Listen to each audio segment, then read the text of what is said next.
বর্তমান সরকারে যারা এতদিন পর্যন্ত উপদেষ্টা পরিষদের সদস্য ছিলেন, ইদানিং আমরা দেখতে পাচ্ছি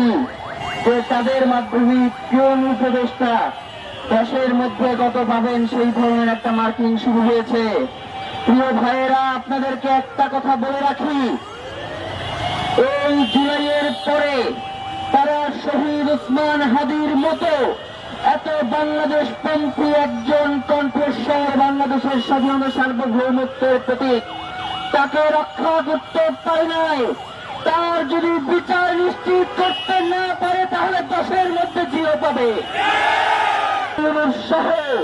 যারা এই উপদেষ্টা পরিষদে রয়েছে তারা 12 তারিখের আগেও যদি পরিষ্কার করে বলেন না যায় এর খুনের পিছনে কারা রয়েছে, কারা খুনিদেরকে আশ্রয় দিয়েছে এবং এখন পর্যন্ত কারা তাদের মুখ চেপে ধরেছে, যে এখন পর্যন্ত বলা সম্ভব হচ্ছে না এই খুনের পিছনে কারা রয়েছে,